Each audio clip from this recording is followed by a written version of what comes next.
बातमी आहे जालना जिल्ह्याची। जालना शहर महानगरपालिका निवडणुकीचे निकाल लागल्यानंतर विजयी उमेदवारांचे कौतुक सोहळे साजरे होत असतानाच जालना अंबड शहरामध्ये अचानक संचारबंदी लागू। जिल्हाधिकारी यांचे रात्री उशिराने आदेश। जय भारत जय संविधान। मी प्रवीण कुमार काकडे व आपण बघत आहात लोकप्रश्न न्यूज महाराष्ट्र। प्रतिनिधी हेमचंद्र चिंदोटे यांनी दिलेल्या माहितीनुसार जालना आणि अंबड शहरासाठी अचानक संचारबंदी लागू। जिल्हाधिकारी यांचे रात्री उशिराने आदेश जारी।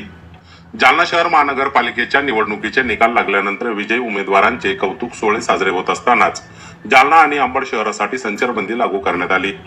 शुक्रवार दिनांक 16 जानेवारी 2025 रोजी रात्री 11 वाजता मिळालेल्या माहितीनुसार जिल्हाधिकारी आशिमा मित्तल यांनी हे रात्री उशिरा अचानक आदेश जारी केले।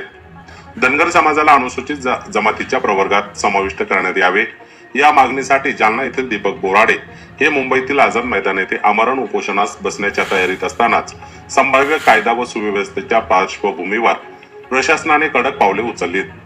भारतीय नागरिक सुरक्षा संहिता 2023 चे कलम 163(1) व 163(2) अन्वये जालना शहर आणि अंबड शहरात संचारबंदी लागू करण्यात आली।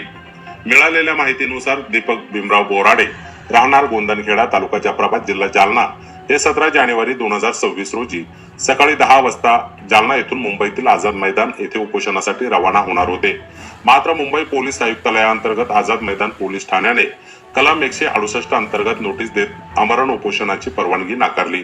तसेच सध्या विविध जिल्ह्यामध्ये सार्वत्रिक जिल्हा परिषद निवडणूक 2026 ची आदर्श आचारसंहिता लागू असल्याने जालना अंबड तसेच महामार्गावरील इतर जिल्ह्यातून आंदोलनकर्त्यासह जाण्यास परवानगी नाकारण्यात आली।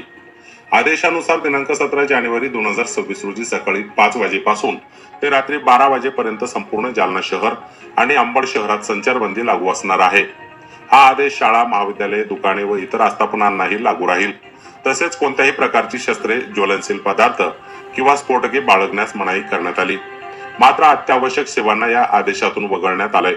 शासकीय व निमशासकीय कार्यालय, दूध वितरण, पिण्याच्या पाण्याचा पुरवठा, सांडपाणी व्यवस्थापन, सांडपाणी निचरा व्यवस्था, रेल्वे सेवा, दवाखाने व वैद्यकीय केंद्रे, औषधी दुकाने, रुग्णवाहिका, वीज पुरवठा तसेच प्रसार माध्यमे व मीडिया सेवांना सूट देण्यात आली।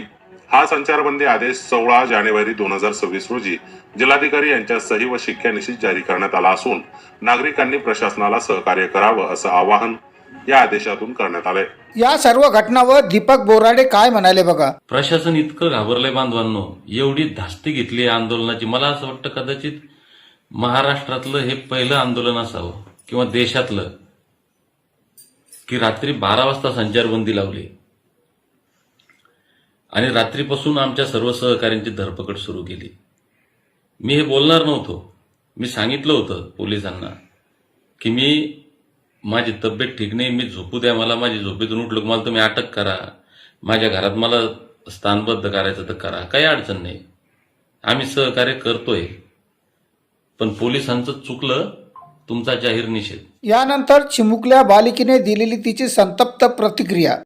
देवेंद्र फडणवीस साहेब पोलिसांच्या खांद्यावर बंदूक ठेवून दीपक भाऊंवर अटॅक करण्याचा प्रयत्न करताय याचा अर्थ मला कळलाय। तुमचं सरकार दीपक भाऊंना घाबरलंय। पण एक लक्षात ठेवा, ना वाकणार ना झुकणार। धनगर